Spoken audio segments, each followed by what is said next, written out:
we'll make the magic happen. That's right. Hi, everyone. Hi. Hey, everybody. Welcome to the Beacon of Light podcast tonight. And we were talking about Pinpoints of Light, our childhood abuse, sexual abuse awareness and healing conference. And I have a lovely, I'm on the other side. There we go. Lovely, amazing, wonderful podcaster, John Hewlin. And he's going to be helping me out tonight. So I'm going to give him a little bit of a, hey, shout out, because John's amazing. You guys need to go to his podcast. Really, you need to go. Tell me the name of your podcast, John. It's called Relationships and Revenue. Now, while the target audience happens to be men, I can promise you there's lots of ladies who listen to it. And believe it or not, more than half of the guests on my podcast have been women. I've been one. I'm telling you what. She absolutely has. That's right. And I will let you know that the way you get to the podcast is wherever you listen to them. Wherever you listen to podcasts, you can find us. It's called Relationships and Revenue. And again, our purpose is to try and help men get better at relationships at home so they can do better in business. Awesome. Yes. And the connection of why I have John here, he understands relationships. And, it's great to have another perspective here. And so John's going to be helping me out with a great topic tonight. And I'm going to see if I can put this up here. Maybe I didn't push save. I might not have pushed saved, but that's okay. Whatever. That's all right. Because the topic tonight is come what may and love it. That's right. Leaving shame in the shadows. So, hey, there's no shame here. You might see a little different. Where is she tonight? Is she at a music store? Yeah, I am. My husband's music store in the upstairs studio room. Just grab a guitar and go for it. Mm-hmm. Yeah, because come what may, and love it, because here you are. This is how it goes. This is awesome. It's great. That's right. It's great. I do have to do a little bit of business real quick, and then John and I are going to jump on in. Okay, so thank you everybody for our sponsors throughout this entire month. This is number 7. I can count. Number 7. Right. And it's been really a great month. I can't believe it's been an entire month. We started off with Kathy Studer, then Linda, then Elizabeth Clemon, and then Mary Welsh, then Cecilia Tement, Lori Jean Jones, and now I'm the ending closing, kick us out the door and get us into May kind of thing. So it's exciting to be here, but thank you for all of our sponsors, which are the House of Redeeming Love, as well as End Can, and Dr. Mary Welsh's charity of Susie Q's Kids, giving kids one comfort bag, one bag at a time. I always mess that up. Sorry, Mary, but she usually is right up there and correcting me. She's the best. She's the best. Hey, Sandra. It's so great to see you. Hey, Sandra. Look, I have someone knocking at the door because we're just going to have guests coming in all over the place tonight, John. Apparently so. Be awesome. You're more likely to get guests at your place than I am. So That's true. That is true. So the next thing we want to, they're still knocking. I feel like the Goldilocks and the Three Bears. Maybe I should answer that. I don't know. Please hold. Okay. Well, hey, everybody. I'll try and keep things going here while April handles some things there on the home front. Sometimes when you're doing things live, things like this happen, and that's okay. But I'm really excited to be able to be a part of what April's doing, this conference, which, by the way, I want to be sure to say the whole name of the conference. It's the Pinpoints of Light Childhood and Sexual Abuse Awareness Healing Conference. So I just did the whole name. It's a long name, but it's good. It's a really good conference. I've been able to check in each time April's been interviewing somebody. They've been fantastic. Lori Jean, gosh, we got all kinds of people just coming in now with comments. It's fantastic. So that's really good. I'm loving that. Thanks for your input there, Mary. That's right. Thank you. Okay, so it looks like we've settled the door controversy. So I want to get back to the authors who are also great supports for this evening. And we have Dr. Mary Welsh. She has been so generous to give every single night another complete set for anyone that might be going through loss or grief. So we've got the children's set as well as the adult set here. And if you go check out the blog, you'll be able to see everything here. I'll drop that link down below. That's very generous. Very, very. We also have Miss Lori Thomas, or Thompson. I just Lori Thompson. I know, Lori, you are an amazing woman, and I always mess up your last name because I get nervous. I'm like, I don't know. But this book here, Pivot Point, is incredible. And I have to tell you guys, look, watch this. Flipsies.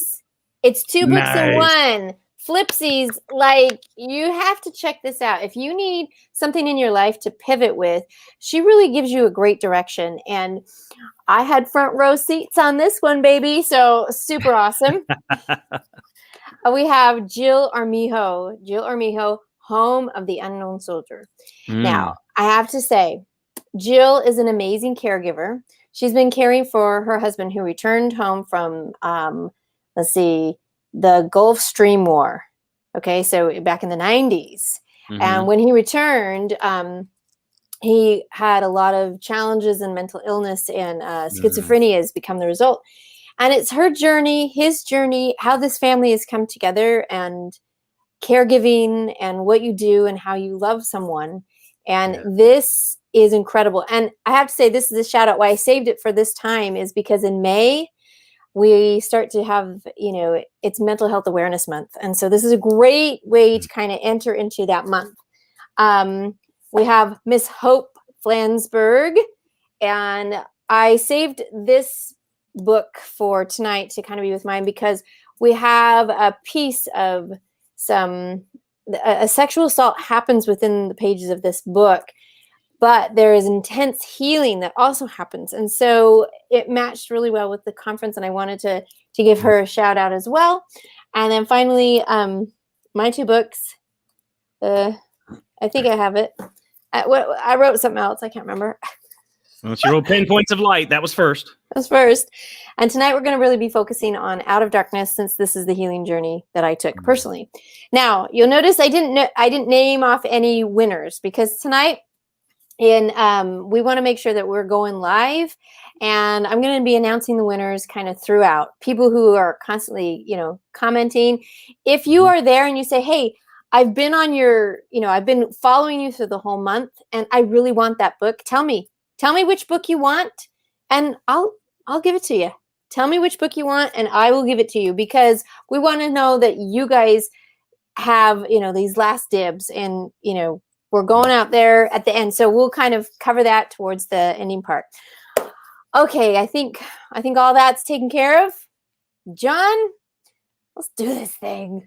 All right, let's do this thing. So everybody, I want to kind of let you know that April's role is a little bit different tonight. Typically, she's the one who's interviewing somebody else for the conference, but now she's the one being interviewed. So I'm going to interview her tonight. So I hope that you all are able to get something out of this, that it will be beneficial to you, and that somehow your lives are better because of it. Yes, exactly. All right. So April, for folks who are tuning in tonight, some who are part of the conference and some who are just coming on just because it's live on Facebook, very briefly, just kind of give us a little bit of your story. Just give us the highlights, because we're going to dig a little deeper in just a minute. So could you do that for us? Yes, you bet. Okay. So some of the highlights of my story, right? That's or lowlights, if you will. Lowlights. So, well, there's kind of, it kind of went in waves. Born into a beautiful family, love my family. And I apologize. I really have dead brain to be able to sign tonight. So I really have to apologize to my deaf audience. If my brain kicks back in, my hands would go strong right now. My deaf audience would hear blah, blah, blah, blah, blah. Blah, blah, blah, blah. Because they're really just dead. And I apologize profusely, but as it being a second language, okay. So where we start is think about a moment in time where I'm 3 years old, and I have lost my favorite teddy bear in my whole entire wide world. And I cannot sleep without this little bear I called Pappy Bear, because my nookie, my Pappy was strung to this teddy bear so I wouldn't lose it. And I mean, that was inventive back in the day. So I had lost it and I couldn't find it anywhere. And I had this feeling just to say a prayer. So we did. I said a prayer and I looked over and I saw its little foot sticking out of the side of the bed. I grabbed it. And I remember this feeling, probably couldn't articulate it as well as now, but I just thought, he knows who I am. He loves me. And I have had a testimony that there is Heavenly Father there. He knows us. If he could answer my little tiny prayer at 3, I knew from there on out he was going to be answering my prayers. So that is where I start with my faith. And it just builds and builds and builds from there. So you have these times of great, I'd say, witness and testimony building. Mm-hmm. And then I would say kind of like a test or a trial in this come what may and things that happen. We got the opportunity to have one of these little trials. And it was from a neighbor, and it was a sexual molestation over a period of a summer. And I share the story about it in Out of Darkness. And that impact where I've had all of this light and then I get a real taste of the opposition, right? This idea of darkness. And it's confusing and I don't know what to do with it. And of course there's a threat to it. And of course there's grooming to it. Many of the topics we've talked about through the month. And so I did what many of us do, dig a deep hole, put it down there, and bury it up. And I'm great, I'm fine, I'm great, I'm fine. And life goes on. I use a lot of the energy that I'm given to start doing different skills and talents in my life. Power tumbling is one of them. Cheerleading is another. But on the inside, I am being eaten alive because I needed help, but I feel shame and guilt, right? You're all over the place. Yeah. And those things bleed into, for me, it became an eating disorder for control. It was flat out, I needed some control in my life. And that's how it started. And I opened up my blog this way because I will never forget one summer morning, I was so excited. I had taken a tomato from the garden and I'm like, okay, like it was a treat. Like today I'm going to have a fresh garden tomato. And I remember slicing it and just this feeling of you had to go thinner. Like it was awful. And it was like you could almost see through it. It was so paper thin. Mm-hmm. And I had 4 on the plate and I was ready to salt and pepper and have my very thin, almost translucent tomatoes. And then I heard, you're going to eat that much? And I was like, oh. Wow. So I took one back and I waited for approval. I was like, is that better? And no approval ever came. It was just like mocking laughter. And I'm like, just lost. So that's the kind of shame shadow that I was dealing with. Got better, did some great things, reconnected with my faith and served a mission and did amazing things there with just following the Spirit. And through that, I knew I wanted to get married. And so I did. And eventually that marriage fell apart, which many of you guys know the story. And it became an abusive marriage. And he built from a lot of the pain that he hadn't dealt with from sexual abuse that he had gone through. And he had parked that pain right next to a monster of mental illness that was in the family that no one talked about. Don't talk about schizophrenia in the family. No. You don't talk about Uncle Joe. Uncle Joe just is out on his own. He's on the farm and we leave it at that. And so, I know nothing. And unfortunately, because we know it passes through the genes and it can be inherited and or hereditary, not inherited. I apologize. Hereditary. And unfortunately, that pain, as it was parked next to that, started to split him. And it didn't matter who was approaching him. Abuse was going to be the outcome. In a very different way than how I describe it as a hunter. So we carry forth from there and have to make the great escape. And here we are to a point of we make it out. And I realized quickly that healing is going to happen. And so I'm like, how are we going to do this? And little bit started, but they were kind of the checkoff list starts. So I'm great with the checkoff list. So I'm like, and done. Wouldn't it be great if that's how healing really worked? Wouldn't that be? Yeah. And then I got remarried and learned a little bit more. I was like, oh, I'm not done. I'm not even, you're done. I think I've crossed over the starting line by like a half inch. So yeah, kind of funny. So those are some of the highlights of things. Okay. Hopefully that was what you wanted. Yes. I think that's helpful, especially for folks who are tuning in who maybe hadn't heard any of your story before. That it's good to be able to share that with folks so they know a little bit more about you, so we have some context for what's going on. So tonight, I know that we're talking about, this whole come what may, you're digging deeper into your Out of Darkness book, but you've got an acronym that I think you really want to hit home with today. It's called Light Shine. Yes. With each letter representing a different concept. So let's just dig right into that. Talk about L, talk about light for us. All right. So we all have light within us, and it is a never-ending power. I want you to always remember that. As long as you have life, you have light, and vice versa.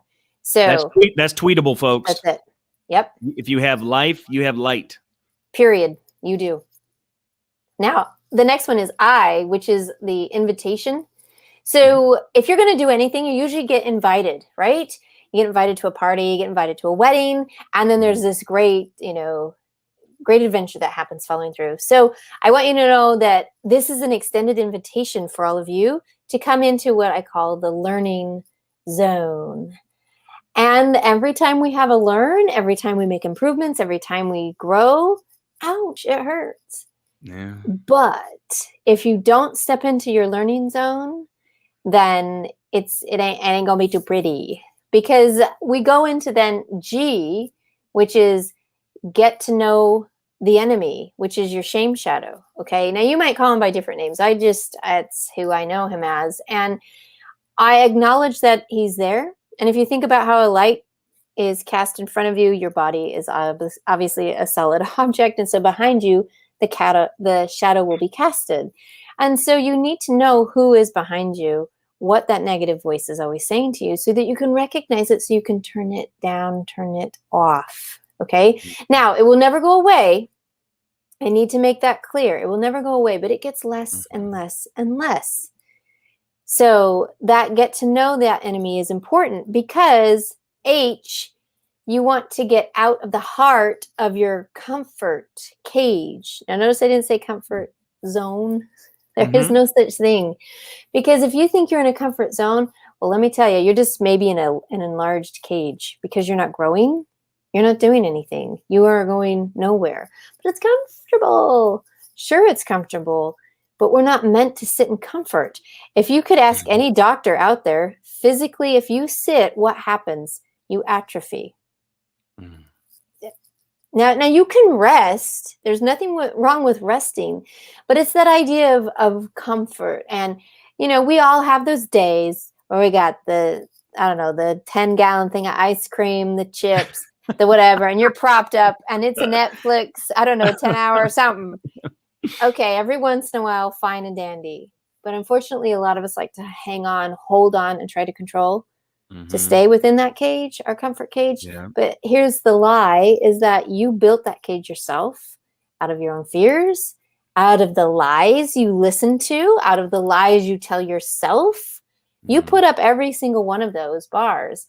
Now, old Shamey, he's a shadow, so he can come right through and sit down right with you. You can share that ice cream with him, right? Right? It starts to happen. Hey, isn't that a little bit too much? I mean, I know John doesn't eat ice cream anymore, and more power to him. But back in the day, right? Just one more bowl, 3 more scoops, right? Right. So you got to get to know that. You got to get to the heart of what is holding you in your comfort cage, because you got to get back out to that invitation of the learning zone. And then the T. So we've gone through LIGHT. The T is the skill of grounding. Now, that skill is something that looks different, I think, for everybody. And the difference might be Like for myself, I do something just very simple. I say my name, I say my age, and kind of where am I? Am I in the room? I'm in the car. And if I can kind of touch something, I will try to do that. Just to pull me back to center to go, okay, wait a minute, what's happening here? And I had kind of developed this thing. And then I read The Hunger Games. and I find myself, I'm like, oh, she took my idea. Katniss Everdeen says the same thing. I'm Katniss Everdeen. I'm 17 years old. I survived the Hunger Games. I'm like, oh man, she said the same thing I do. But I've never been in the Hunger Games. I promise. I have never done that. But there are moments where you feel like it. And so it looks different for everybody. Some people have like prayer meditation. Some people do things with, stones or rocks.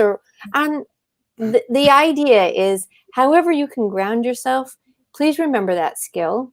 Because in your learning zone, the Kung Fu Panda sometimes really gets you, You just kind of get knocked around by life sometimes. And you have to remember it's better to kind of sit down, ground yourself, know where you're at, not just take off backwards to that comfort cage and slam the door and lock it. Because little Shamey will sit right back in there with you. And you're like, again, okay, go back out. So just, I agree with you, Sandra. We must move out of comfort for growth. And that's everything about this whole conference. So that's kind of our first acronym of LIGHT. I want to bring up a couple things that you talked about there in the first portion of the acronym within LIGHT. When you're talking about the skill of grounding, immediately when you started talking about that, I thought of the movie Inception. And how important it was when you supposedly got out of that mental realm you were in. Everybody had a different thing that helped. It was their grounding point. Leonardo DiCaprio's was that, I called it a dreidel. It could be whatever you want to call it, but it's that little thing that he spun, in the way you knew that you were in the real world, or as we have to say when we're texting something, IRL. Once it stopped spinning at some point and it fell over. Yeah. Because when you're in that other world, it just keeps spinning and it doesn't stop. Yeah. Exactly. The other thing, you're talking about the learning zone. And I found that so interesting because, at least for me, when it comes to that whole idea of learning and how I learn best, it's not fun, but it's when I fail. Yeah. I have an opportunity to learn when I fail. If I'm doing something right, I'm not really learning anything. So it's when I'm risking something, when I'm trying something, when I go into that learning zone, that means, okay, I'm risking something. I'm willing to fail so that I can learn and get better. Right. Is that the kind of thing you're talking about? Yeah. And it's kind of that idea of getting into something new. And it doesn't have to be anything, super grand. It can be some of the little stuff. Most of the time, it's the little stuff that holds us back from doing the things that we need to do, right? Because we have the little list of like, so let's say you needed to get something up on your email list. Okay, entrepreneurs out there, you needed to send it off to your email list. And you've got the note there, you've got the goal there, but how many of you do 40 other things before you're going to touch that? Get out and go do some learning there. Whether it's because you don't like the task, or whether it's because everything I write has a mistake in it. And oh no, I'm just whatever. The point is, do those little pieces, keep things going. And that's when you really start to learn. Now, there are big learns. Some learns that happen in the learning zone. When we have catastrophes, when we have maybe terrible accidents that happen to us, or health scares, sure, that is part of the life. Those are part of challenges. That's part of the trial. But we're in it and we're right there. And many of us, I think, are probably good first responders in that sense of the crisis is happening so I can get through it. And isn't it funny? You get through it and then you want to run back to the comfort cage. It's like, no, you just had all that growth. Like, keep going. Now you can sit down and rest. Like in a boxing ring, to your corner, have a seat for a second, get some water. You're bleeding, put some on that. and it's okay. So it's kind of that idea of the learning zone. Yeah. But the comfort, you mentioned the comfort cage. I mean, the reason we add that front word on there, that qualifier, that comfort, we know it. Even if it's bad for us, even if we hate it, when we're there, we know it. And the pain of staying the same, unfortunately, many times is greater than the pain of change. Yeah. And the only way that change takes place, where we actually take those lessons we've learned in that learning zone and we make that difference in our lives, that we push through the hard part, we do the hard work of getting there, is we say, you know what? I am tired of the same old thing. I'm tired of being treated the same way. I deserve better than this, from myself first, and then from others second. Yes. Yeah. And so we got to do that hard work so we can break out of that comfort cage. I mean, I would think ideally, let's start deconstructing that sucker. I mean, if we can't blow it up, at least let's just start taking some bars down, make ways out at least. Right. And I've noticed that my comfort cage has a lot more space in between the rungs, right? Before it was probably like just like there was no way I was getting out.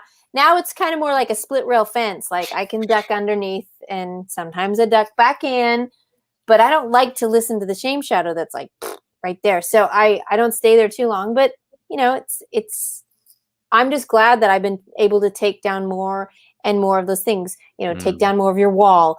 That's what I mean by rung, whatever the lie it is that you're consuming, whatever the fear it is that is holding you back, you know, whatever pain that you must be.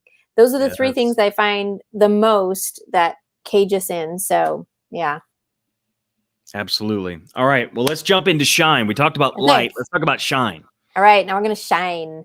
All right. All right. So with shine is this soul exposure. Okay. I love the word vulnerability. The soul has been exposed. Your vulnerability prism is for growth. So if any of you have ever seen a prism, right? Light comes in, split, and a rainbow comes out. Yeah. Well, in our life, when our light is shining through that prism of vulnerability, through that soul exposure, you see all of our weaknesses, but they're beautiful colors. I want you to notice that. Is that in a rainbow, they're beautiful, they're intense, they're amazing. They come after trials. And so your weaknesses can become your strengths. And I think they're painted, in my opinion, they're painted in these beautiful colors so that we'll continue to look at them and be daring to pick up a color, right? Pick up one of these pieces of weaknesses and go for it. I mean, I know some of my physical weaknesses. I know some of my mental weaknesses, and I know my emotional weaknesses. And I definitely wear a lot of emotions on my sleeve, and I still try to, you know, barrel through and be strong. Here's a quick story. So the night that I left, I arrive at the hotel. The clerk, her name is Gloria. And I am like, I have this together, woman. Like, I am so in control. I have 5 kids coming through the snow. 2 don't have shoes on. 1 has a princess dress on. It is hammering snow. And I walk in like, can we have a room? Like, I've got it. Yeah, I don't got it. Like, I was so it was so exposing. And Gloria, instead of like, you know, I don't know, she could have called, you know, Child Protective Services. I mean, she could have done anything. She didn't expose my weaknesses, but she helped them to, you know, become a strength. And we had done the right thing. We had left. It was very precariously done, but we were on our way. And so, you know, when we have weaknesses, we still have to just go through. So one of my weaknesses, you know, pride, like I got this, I'm in control here. No, I really wasn't. So I had to give it over. And Gloria helped me to, you know, kind of polish that up and strengthen it up and give it back. And then I was ready to, okay, I know I'm in trouble and I really need to ask for help. That's the hardest thing to do, especially if you've been abused for any amount of time, whether it's sexual abuse as a child abuse as an adult. sexually or domestic violence, anytime that happens, it's really tough to, let some of that trust, let yourself be open again and vulnerable again. But this is part of the healing. So this is soul exposure. The H is healing. Okay. So here's our healing journey. Now in the learning zone, we're learning lots and lots of things. We're also kind of simultaneously walking in what I call a recovery road or the healing road. This healing part is time where we get to reflect. We get to rest, and we get to respond. And so in that part of this healing journey, the reflective piece definitely can be done through journaling, through counseling, right? I mean, this is part of how we should heal. And that concept really is never ending. And like I joked about it when I first got started, I was like, check, check, check. I am golden, until I was like, oh, wait, I'm in a new relationship again. Oh, wait, now we're going to be having more kids. Like I wasn't quite as healed as I magically thought I had been, but I didn't quit and I didn't give up. And the I, or SHI, so now we're on I, on the internal work, I had to refine my light again. Now, remember at the beginning, I said that if you have life, you have light. Well, I was breathing in and out. I was going to work every day. I'm like, yeah, I guess I still have life in me. Where is that pesky light? Let me look for it. Like, I really had to do a lot of internal investigating to find out where it was. And it was there. And it had dimmed, but it had never snuffed out. And it won't unless you actually lose your life. But even at that point, it transfers on. I'm just saying in your physical body, it will be gone. Anyway, so I'm curious, April, yes. I'm curious about when you were rediscovering your light. Yes. So you said it was dimmer, but I'm curious, as you started to rediscover it, did you notice that it had a different hue or tint to it now? Okay, that's very, very interesting. So when I discovered it, it was kind of like the candle that had burned down pretty low. But I thought if I added enough people around me that my light would grow stronger. And that really wasn't the case. And so this really blew my mind. Okay. It really did. And I'll get to this point. I definitely, the wick grew a little stronger or taller. So my flame was a little bit taller, but it was still only 1 candle power in strength, if that makes sense. But it wasn't flickering like with the wind almost going to blow it out, right? With the birthday cake, you're like, don't, you're protecting it. So it was no longer flickering on its way out. It was holding steady. But I was kind of surprised. I thought with all of these healthy people around me that it was like going to be like, So I'll get to that, but I hope that it kind of answers your question. A little bit. We'll see how it fleshes out here. Okay. So that's I. And then the N is never empty, meaning don't allow your vessel to completely empty out, right? You can't give from an empty well, that kind of thing. So that whole idea is you've got to continuously fuel your light. Okay, so here's some of that bit of once I found the light and it was no longer flickering to almost go out, it was holding steady. I'm like, well, I'll just dump more stuff on it. Like, so I was reading more, I was writing more, I was exercising more, I was putting me first as part of the self-care. Yeah. And it was burning longer. But again, it wasn't necessarily burning tons brighter. It was at its full potential right there. Again, I thought that was interesting. Now, I know this is like the metaphor, but really, in my mind's eye, I'm like, why ain't you getting any bigger? I'm like, come on, I'm reading again. I'm doing the work here. I'm doing the work. Come on. So I'm like, well, just maybe just waiting for that miracle to happen, and bam, it will happen. So I feel like I'm getting like dark here. Let's see if I can turn the light. Hang on. Okay. Speaking of, right? I hope you all are enjoying this time with April, being able to do things other than just that. If it gets darker and darker, I might have to pull out my candle here. I don't even know. Not my studio, so I don't know where the light switches are. Anyway, so let's see. Yeah, I'm getting an ambiance there. Anyway, okay, so fuel your light. Fuel it up, exercise, good health, self-care, you guys know your pattern. If yoga's your thing, if you're like my sister, she runs 100-mile races as her self-care.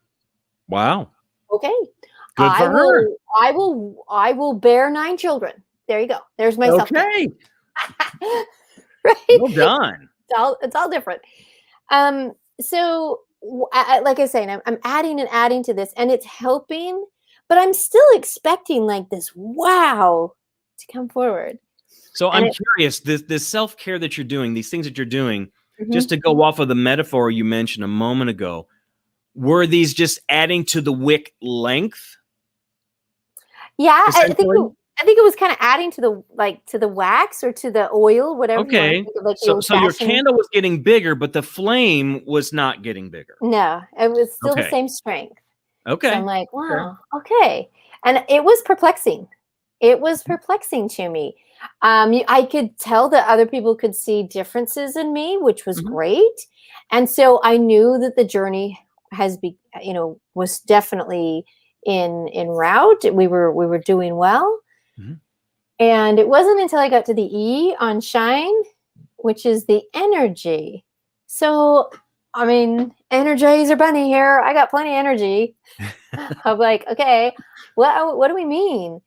So I had to actually do some study about what light is. And I love science. I'm kind of the Nova science armchair geek. Like, oh, put it up, let me watch and just consume it. Love that. That's great. Oh, wait, I had to do my own research on this? Oh, okay. So when I had to put a little bit of extra work into it, it wasn't a ton of work, but it was a huge awakening to me. I've always been fascinated by stars and the moon and the light that comes to us from the universe above, from the heavens, from all of that. I'm not a big stargazer necessarily. Like I couldn't tell you a constellation other than the Big and Little Dipper and the North Star. So I don't memorize a ton of things. I just really appreciate it. Well, when you're reading and learning those things, it took so long for that light to finally reach you. So in reading of it, I'm like, oh, light is a wavelength. Now, hang on a second. The sun is here. My skin burns from the sun, and it's that far away. It's the same energy. It's the same power. How is it getting to us? It is amplified. It is stretched forward. It comes, and it's all this energy that obviously gives life and light and food and everything. I'm like blown away for a minute. So then I got digging into lighthouses. Okay. I was fascinated with this concept. And the old lighthouses, basically a big bonfire. Hopefully someone can see it. The bigger the flame may be. Well, that's kind of true, but only to a point. There's only so much pool of light that can actually be shed. You need to amplify it outward. So here's where the aha moment came. The amplification, as people would surround me, I was waiting to see my own light. I was focused right here. I'm like, okay, grow, baby, grow. Come on. I was totally focused here. When I started to look up and notice everyone around me, I suddenly saw them as mirrors and lenses. And they were actually making this candle light bounce further and further than I could have ever imagined. But when I was focused here, I could only see this. But really the whole time it had actually been stretching towards other people. It had been amplified by their coming and serving me. Okay. And so in that service, my light was amplified outward. Their lights were amplified because I am a lens and a mirror to them. Okay. So we are all lenses and mirrors to each other's light. So we actually can amplify and stretch each other's light. One candle power with the right lenses and mirrors can stretch to over 20 miles. Wow. That blows my mind. That is amazing to me, that light and that wavelength. Because it is a wavelength, it's not an entity of energy, it actually can stretch forward. That's why you can feel it. That's why you can see it. That's why in the night we see these little stars, right? Mm-hmm. If you keep getting closer and closer and closer to them, the beam stretches, becomes the beacon, and wow, you're facing a sun or you're facing the lighthouse, right? All things as this pinpoint is just the stretching edge of where that light was. And as we follow it, we are that mirror or lens, and we start to amplify it outward towards someone else. Mm-hmm. It's fascinating to me. And so that's the E. It's this energy of how we amplify our light through service. Interesting. Okay. So you mentioned the whole concept of amplification, but it requires mirrors and lenses. So how do you know when someone is being a mirror versus a lens? It doesn't really matter. Lenses and mirrors, whatever, because you're going to have a reflective property to it. Okay. Now, your mirror can be dirty and it might not be able to stretch, right? It might not be able to stretch too far. Okay. Same with your lens. So it's our responsibility to keep ourselves clean and worthy to help stretch each other's light. So if you really think about this whole metaphor and this concept, right? If you're in abuse, their lens and mirror, it's pretty clouded. And there isn't going to be anything shining and stretching outward. But if they take the time to do their healing and, all of that stuff, because it's open to them to do it and to try, just like any of us who've been on the other side of it, if we continue to polish and keep our lenses and mirrors bright and shiny and ready to amplify out someone else's light, it goes and goes and goes. But it's only through the power of service. So because it gets you out of yourself. Remember that idea? I'm like, why aren't you growing? Come on, grow. It wasn't until I looked outward and saw other people and other needs and wasn't so centered focused that I was like, there we go. Gotcha. Oh, that's so true. And you don't have to have gone through trauma in order for that to be true. No. It's just that whole idea of realizing, you know what? It is not all about me. It isn't. No, sir. I have found, and I believe you have too, that the most difficult time in my life, and just so everybody knows, I have not been through what you all have been through, what April has talked about. I have been through a divorce, which is a different kind of trauma, but trauma nonetheless. And when I took the focus off of myself and I started focusing on other people, and started trying to serve other people and helping them, that's when my breakthroughs started to take place. I mean, incremental, but you know what? Incremental is still moving forward. That's right. It's still growth. Still moving forward. It's still growth. It's still awesome. Yeah. That's right. Absolutely. Whoa. Yeah. That is a big comment. Wow. Wow, Pam. Well, thank you, Pam. There's a lot there. Appreciate that. He's got it. I realize you guys can't see it the way we can. It just kind of took over our whole screen, that comment, but it was really good, Pam. Thank you for sharing. Yeah. So that is how the light actually shines. And when you do that work, you then come out of your darkness because you're no longer focused on it. You're focused on reaching outward. And it's the trick. It's the simple, it's simple, but it doesn't make it easy, right? It doesn't make it easy. So I belong to lots of different groups on Facebook, and they talk a lot and deal a lot with domestic violence. Some women right at that moment are like, I'm leaving now. I've just given the code word to my network. I'm out, right? And prayers. We've got these things, and then we've got other halves that are like, I've been out for 2 or 3 years, and I just want him back. I just can't. Me. They're lost right here, and we're like, you have self-worth, you have self-value, there's so much, and you don't need someone else to complete you. But we hear that kind of garbage in, movies and unfortunately in books.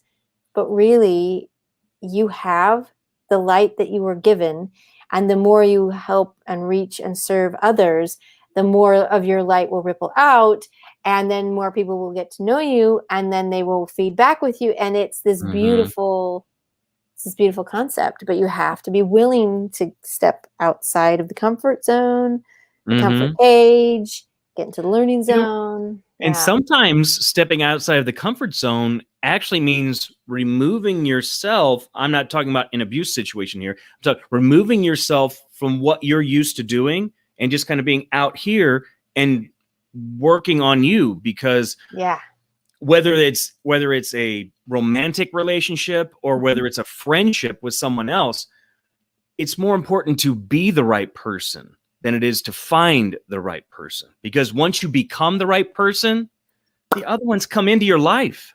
Yes. You're there because you're not focused on you anymore. You're doing work, but your eyes are open. You're looking up. You're looking out. You're seeing what's around you. And then you can invest yourself into other people with no expectation. Yeah, because you're secure here, and it's okay. Yes. It's okay. And I think about it in so many ways. Those people that know how to reach out and how to always be there, they have incredible boundaries, because they don't set an expectation for someone else to say, okay, if they A, B, C, D, E, then I can't. No. Because you can't, that's very manipulative, passive aggressive, controlling types of things. And that might be how you've learned how to do things. Well, I'm here to tell you, sister, it's wrong. Don't do that. And you can get some therapy and some help. You can ask Miss Sandra. She's a great counselor. You can ask so many people to really understand what that means. But if you, like John said, stop self-focusing, and this can be confusing. Please do your self-care. Notice how it is care, and not please every day do your self-focus. No, don't do that. Don't do that. Do your self-care, because you have then the energy and the things that you need so that you can continue to reach outward. And that's what we're talking about. Yep. Well, because when we focus too much on ourselves, I liken it to a sponge. Yeah. What is a sponge's purpose? It's to absorb liquid.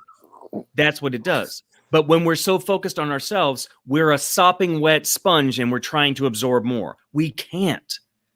The purpose of a sponge is to absorb, be wrung out, so it can be used again to absorb and be wrung out, and over. That's what it's supposed to do. Yep. Yeah. So I hope that those little bits and pieces have helped someone tonight. Yes. Because you do have to change your perspective on it. And I will say that some of my perspective took a while to get there. So please don't think this is a race. Please don't think that, well, I'm only 24 and I should know. No, it's okay. This is a lifelong process of learning. But if you've picked up some things that might help you to shift and change a little bit, and maybe polish your mirror a little bit more, so that when you're serving outwardly, you can say, wow, okay, that works. And look, a lot of people love it. Great point, John. See? Thanks, Laura Jean. So Pam, she's like, woohoo, the sponge. We got it. It's exactly it. Yeah. All right. Hey, April, got a quick question for you. Yes. The whole light shine thing, if somebody is like listening to this right now and they're not able to write all this down, are you going to make something available for folks to be able to grab a hold of this so they can have some sort of a reference point to go back to it again? Absolutely. So everyone who was able to purchase a ticket, they were given this through the email of all of our speakers. They all have kind of a summary sheet. So we're really excited to be able to get that out there. And Mary Welsh has been in charge of doing that. So if you haven't received it yet, just kind of tap on her to say, hey, I didn't get mine. And, we want to make sure that it's all out there, because everyone has had great talking points through the entire conference. So yes, thank you, John. Yep. Excellent. Okay. Now, what's next for April? What's next for April? Well, ain't that a loaded question? Oh, It wasn't meant to be easy. So that's right. It's not meant to be easy. Well, I think what's next is, coming into summer, right? We're closing down on getting finished with schooling because I'm as a teacher. I know these kind of end of the year wrap up stuff is coming together, but really for the summer, looking forward to really helping more and more people to amplify their message and their words through obviously more. If you're an author out there, we definitely have more great things for our virtual book launch people. We also have more opportunities for ghostwriting.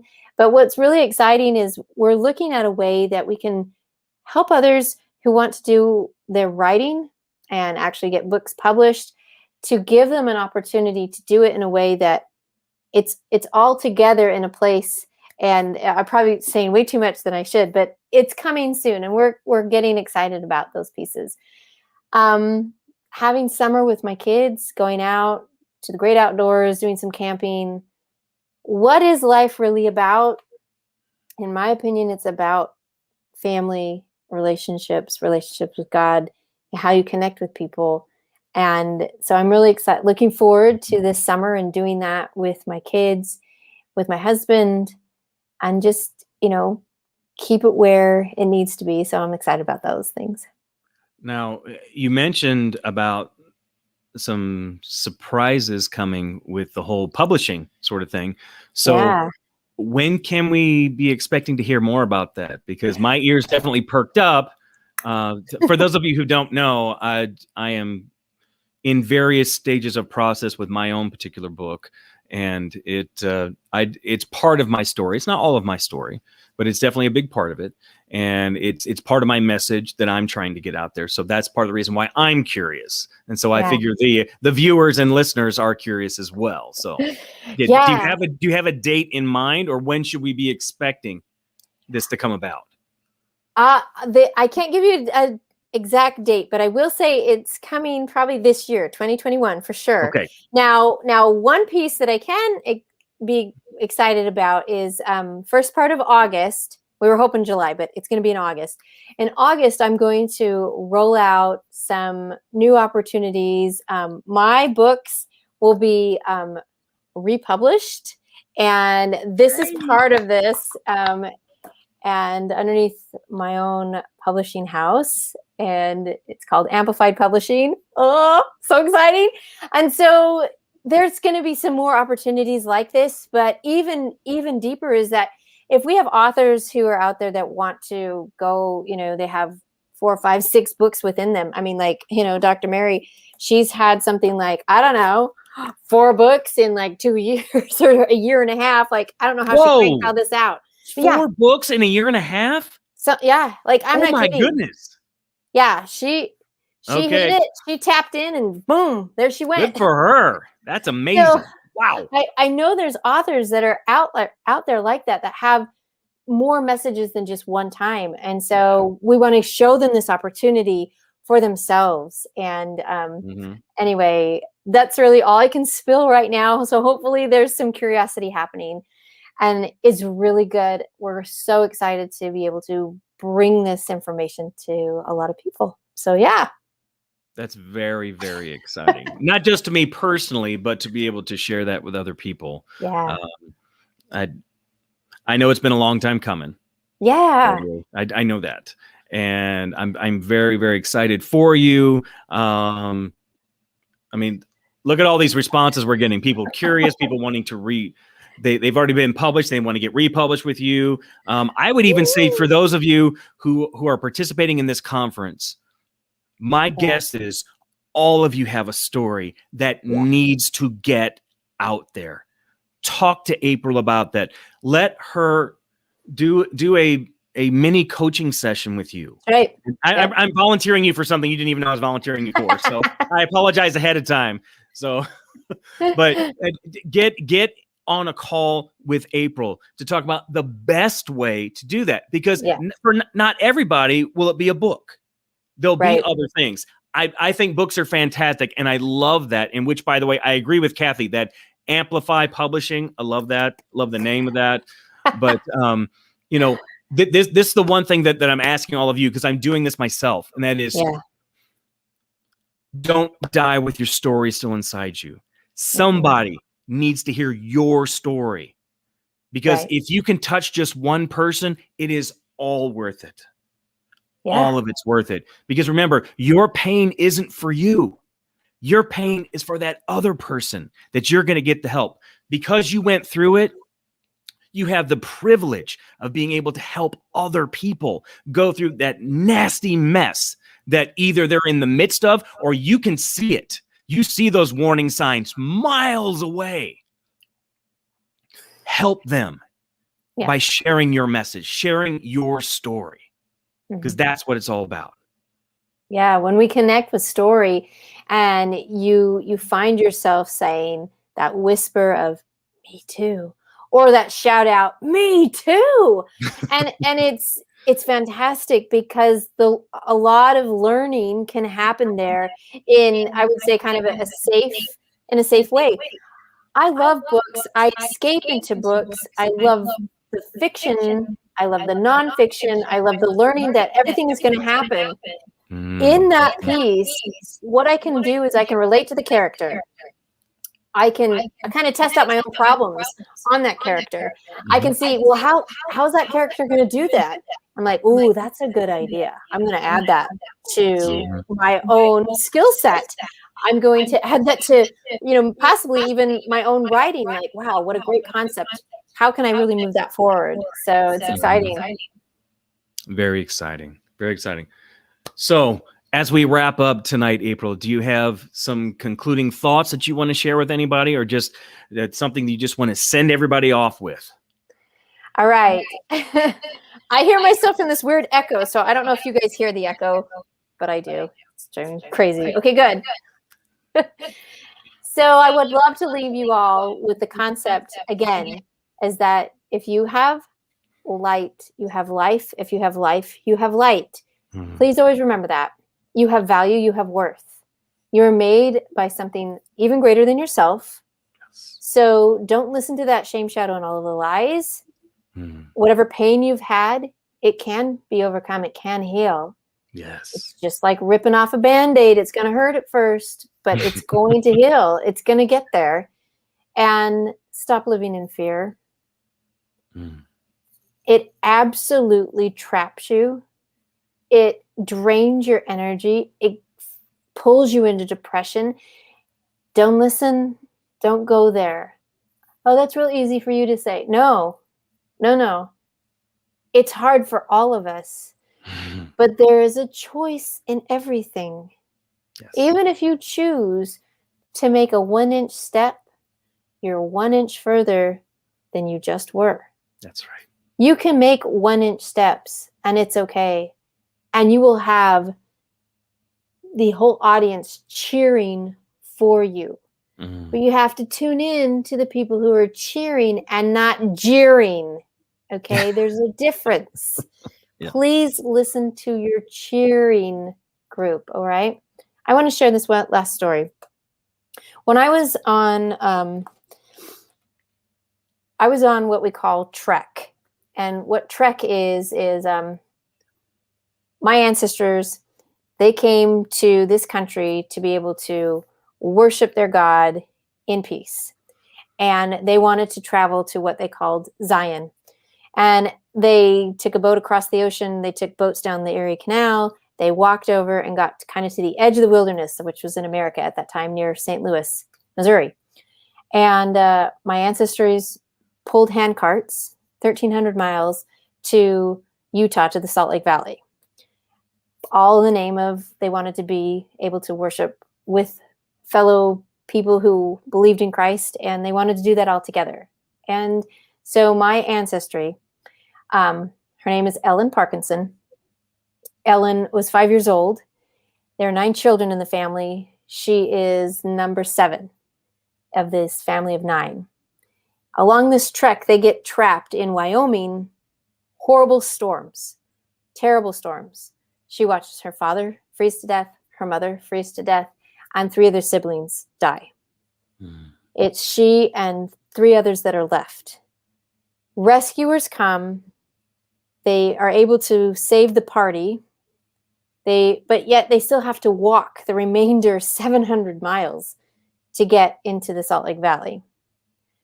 On trek, I go to the same place where my ancestor came, where she walked there.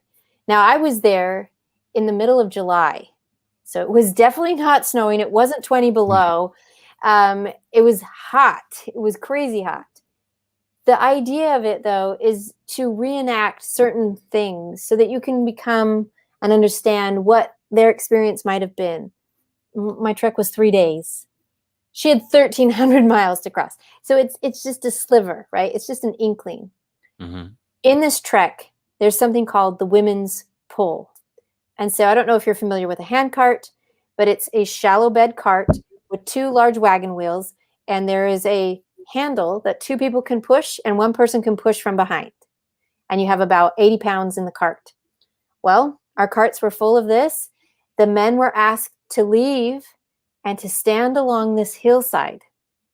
And the women had to pull the carts up the hill, called the women's pull. And the men could not help, could not touch the carts, nothing. So we had to figure out how to push the cart up there, and a few would race back and help the next group, and then a few from that wagon would go and help the next and the next until every cart was pulled. At first, the men were kind of cheering, you can do it. And suddenly they started to sing. And they sang hymns. And there was a spirit there that was so transformative for me, because it was the first time I really understood that I actually wasn't alone in my trek, in this journey. I was still married at the time. We were still suffering through so much abuse, but that energized me to a degree to know that no matter what, we're not alone in this journey. Please, everyone who's been a part of this conference, please know you are not alone. And if your shame shadow is saying, yeah, you're alone, you can't do anything, right there is your tip-off. He's lying. It's the biggest lie ever, because if he can isolate you, then he'll get you. Don't be gotten. Yeah. Listen to the people, find your counselors, find your network. We are here. Reach out. John has podcasts that help to build relationships. There are so many of us who understand the pain, the fear, the trauma that we've been through. Yeah. And you don't have to have the exact same thing to understand it for someone else. I'm pretty sure the empathy within us sees someone in pain and you step forward, whether that is with your lens and mirror to amplify, whether it is through hymns, songs, cheering. But just remember, if anyone starts to jeer or tells you you're alone, you stand up and throat punch that, because you're not. Okay? You're right. just not. And that's kind of the end I want to say. All right. Well, thanks everybody for tuning in tonight. It has been truly my honor to be here with all of you, to be able to not only witness the things that April was able to share, but to be a part of the process. I want you to know that I truly am honored. It is not something that I expected, but I am so grateful to have been here, to know April and who she is, and to know a little bit about her heart. And you need to know that she thinks about you guys all the time. She does.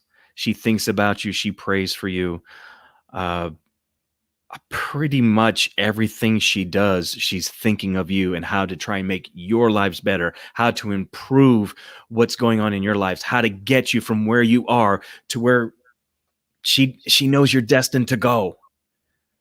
So connect with her. If you're just tuning in and you're like, I'm a part of the conference, but I don't really know April, reach out to her. Oh my gosh. She's not hard to get a hold of, I promise. She will get in touch. She'll reach it back out. So send her a DM, reach out to her, do whatever you can. And to the other folks, to the other speakers who are involved, I know some of them, I don't know all of them. fantastic people. I've heard all of them talk. So I know they have great messages to share, but I know that they would love to be able to connect with you. If you connected in some way with somebody's story, that's somebody you need to get to know. I promise you, get to know that person, because all it takes is for you to have one other person in your corner and you know it. That can make all the difference in the world. As April just said, that feeling of isolation is what's going to keep you from getting anywhere. So let's get rid of that idea that we're on our own. No, we need each other. We absolutely need each other. We are better together. We're better together. Absolutely. So thank you all for being here. April, thank you for allowing me to be able to interview you and just to be a part of everything that you're doing. I really appreciate it. Thank you. Thank you, John. Thanks, everybody. We will see you guys soon. Bye. Bye, everybody.